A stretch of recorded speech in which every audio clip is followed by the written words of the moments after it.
I don't know how I'll ever forgive myself for the things I did while drinking, the people I hurt, the promises I broke, the person I became.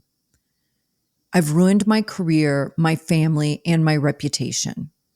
I'm disgusted with myself. I can't sleep. I can't eat. She cried for days because of what I did while drunk, and I don't blame her. These are real words from real people, and maybe they're yours too. But here's what I want you to know. The shame you feel is not proof that you're a terrible person. It's proof that you're waking up. And if you've got the strength to face the wreckage, then you have everything you need to start forgiving the version of you who didn't yet know how. Today, we're talking about how to make peace with your past, even if you regret everything. Let's dive in. Hey, everybody. Welcome to the Addiction Unlimited podcast, where you get to learn everything you want to know about addiction and recovery. I'm your host, Angela Pugh, co-founder of Kansas City Recovery, life coach, and recovering alcoholic. To learn more about me, you can listen to episode 0 on your podcast app or find us on the web at addictionunlimited.com. Hello, my friend. Welcome back to Addiction Unlimited. If today's topic already has your heart racing, you're not alone, because this one is big and it's tender. Forgiveness isn't just something we do for others. It's a radical act of self-rescue. And let me tell you something from my heart to yours. You cannot build a new life while hating the person you used to be. I know what it's like to be haunted by old choices, to lie awake playing the mental highlight reel of every ugly thing I said every time I let someone down. I carried that shame like armor, thinking if I stay guilty long enough, maybe I won't make the same mistake again. But that's not how this works. Shame doesn't create growth. It creates paralysis. So today, we're not just talking about forgiveness as a feel-good concept. We're getting into the real process, how you actually start to let go of the past, shift your inner dialogue, and begin living like someone who deserves to be free.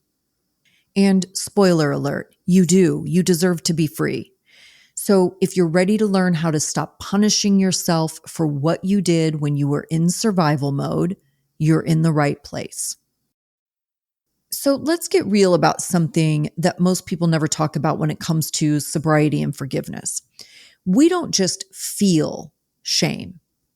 We believe in it. We believe shame is the thing that keeps us good. This is on a deep level. If we feel bad enough for long enough, we'll prove we've learned our lesson, right? That guilt is the price we pay to move on. That suffering means we care. You've heard these messages in a million ways throughout your life, and maybe you've even said some of these words to yourself, like, you should be ashamed of yourself, or you made your bed, now you have to lie in it. You don't get to move on like nothing happened. These messages are everywhere. And what they teach us, especially as women, is that shame equals responsibility. So when we mess up, when we hurt someone we love or break another promise or wake up from a blackout wondering what we did or said, we don't just take responsibility. We take on identity. I didn't just do something wrong. I am wrong. And that, my friend, is where the shame spiral begins. But here's what I want to offer you, something that might change everything. Shame doesn't make you good. It makes you stuck. So let's talk about the core beliefs underneath shame, because once you name the belief, that's when you can finally change it. Core belief number 1, if I suffer long enough, it proves I care. This is emotional penance. We think that if we stay miserable, if we carry the guilt around like a punishment, it means we're taking responsibility.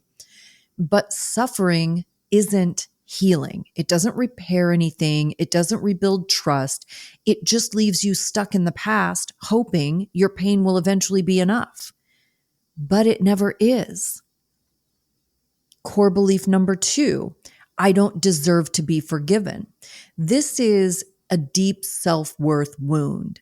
You're not just ashamed of what you did, you're ashamed of who you are.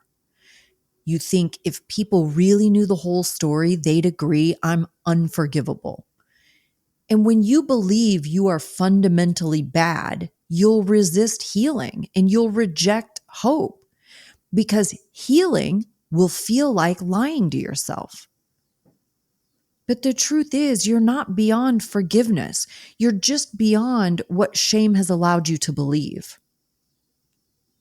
Core belief number 3, if I forgive myself, I'm letting myself off the hook. This one is huge, especially if you grew up believing that like pain equals morality. But real forgiveness doesn't mean you're saying what I did didn't matter. It means it mattered and I'm going to learn from it instead of live under it. You can hold yourself accountable without beating yourself down. Core belief number 4, if I can't fix it, I don't deserve peace. This one feels so heavy because it's rooted in grief. You hurt people, you made a mess, you can't undo it. So you decide that you don't get to move on until it's fixed. But healing isn't about fixing, it's about facing. The version of you who caused the damage was trying to survive. That version didn't have the tools. You're building the tools now, and that's what makes peace possible. Core belief number 5, if I stop hating myself, I'll stop growing. So many of my clients have lived by this one without even knowing it. They've used shame like a leash, thinking it's the only thing keeping them in line. But you don't become a better person by hating the old you. You grow by understanding the old you, by seeing the pain you were carrying, by recognizing you were doing your best with a broken emotional map, and finally saying to that version, you don't have to live in punishment anymore. I'm taking it from here. The reason this matters isn't just emotional, it's practical. The belief you carry underneath your shame is what fuels your behavior. If you believe you're bad, you'll act like someone who's bad. If you believe shame keeps you safe, you'll sabotage every step forward. But if you believe you're worthy, even if you're still learning how to live like it, that's when the real healing begins. And that's what we're going to do right now together. Forgiveness isn't just emotional work. It's not just a mindset shift. It's full body healing. Forgiveness is good for your mind, your body, and your spirit.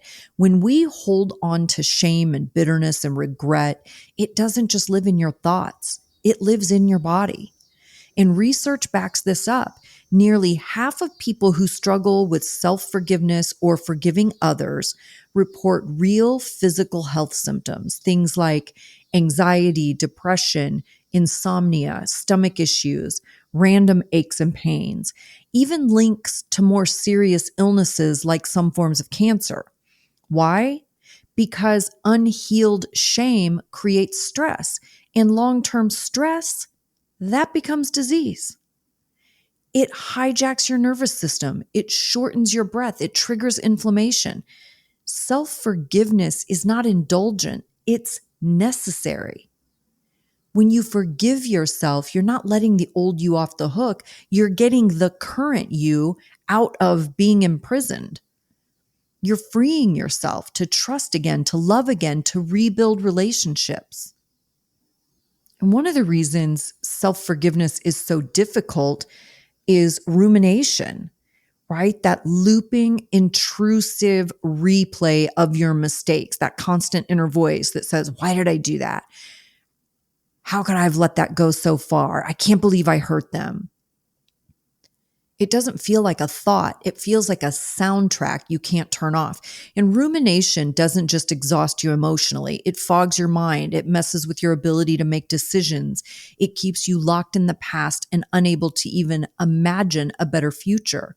So, of course, it becomes easier to punish yourself than to heal. Another barrier is the belief that forgiving means excusing. You think, if I forgive myself, does that mean it didn't matter? If I move on, does that mean I'm not truly sorry? But that's a myth. Forgiveness doesn't say it didn't matter. Forgiveness says it mattered and I still deserve to move forward. And if you don't, you'll stay locked in the past, distrusting people, blocking blessings, sabotaging opportunities, not because you're incapable, but because shame has narrowed your vision. And let's be real, this work isn't easy. And too many people try to do it alone. But healing shame is deep work. Coaches, therapists, spiritual leaders, these are all people who help you challenge the belief that you're unworthy. They hold space when you don't know how to speak it yourself yet. You deserve support. You're not weak for needing help. You're wise for reaching out. And this is why I created the self-forgiveness starter kit to go with this episode. It's a way to start that process with tools that are simple, grounded, and powerful. And right now, I want to move into a practice to start releasing some shame and rewriting that story. Let's do something powerful together right now. If you're in a safe space, somewhere you can close your eyes or at least turn inward for a moment, I want you to try this with me. And if you're driving or out for a walk, no worries. Just listen and come back to it when you can sit down quietly. This practice is pulled straight from that self-forgiveness starter kit that I made for you to go with this episode. And it's designed to create an emotional shift in just a few minutes. Okay, let's begin.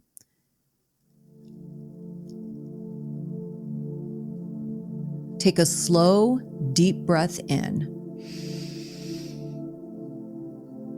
and let it go.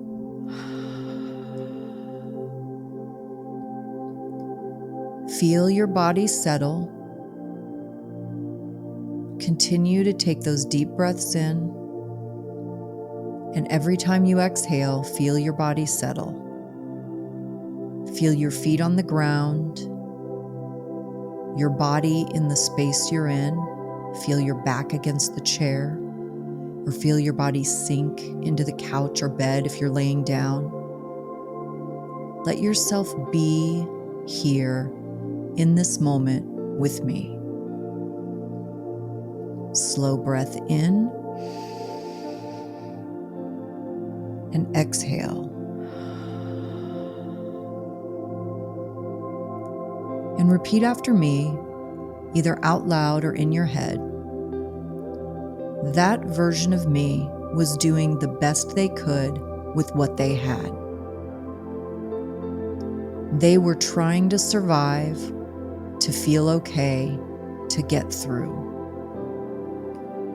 They didn't have the tools, the support, or the clarity that I have now. I forgive that version of myself for trying to meet unmet needs in the only ways they knew how. I am not that version anymore, and I don't have to punish myself to prove it. Breathe in again. Exhale. And feel what's shifting inside your body. Feel your shoulders drop, your muscles relax. And if it's hard to believe these words right now, that's okay. This is a practice, not a performance. And just by trying, you're interrupting the shame spiral. You are choosing healing. You're reclaiming your power. Breathe in and out. It's about shifting the energy. It's about reminding yourself that you're allowed to move forward without dragging your past like a punishment. This is just one of the tools I've built for you inside the Self-Forgiveness Starter Kit, and it's completely free. Inside the kit, you'll also get reframe cards that you can use for mirror work. You get a 1-page shift the script worksheet to rewire your self-talk, the 5 commitments of self-forgiveness, and a bonus voice note from me just to remind you that you're not alone in this. You can grab that at addictionunlimited.com/forgive and go grab that now. This isn't about fixing yourself. It's about finally learning how to be with yourself in grace and growth and peace. And you deserve that. Again, self-forgiveness is not optional. It's the foundation that everything else in your sobriety and healing journey is built on. You can't create a new life if you're still punishing yourself for the old one. Sobriety isn't just about removing alcohol. It's about removing the shame that made you reach for it in the first place. If you've been carrying the weight of regret, shame, or self-loathing, I want you to know this. It's not proof of how deeply you care. It's not the badge of honor that earns your redemption. True healing begins not when we punish ourselves, but when we choose to believe we're worthy of better, even with our past. Forgiveness isn't about letting yourself off the hook. It's about releasing the grip your past has on your present and your future.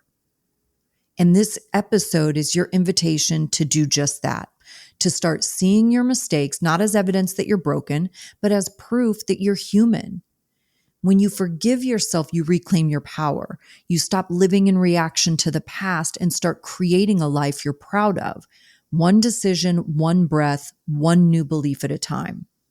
So if you're ready to begin that shift, go download the Self-Forgiveness Starter Kit right now.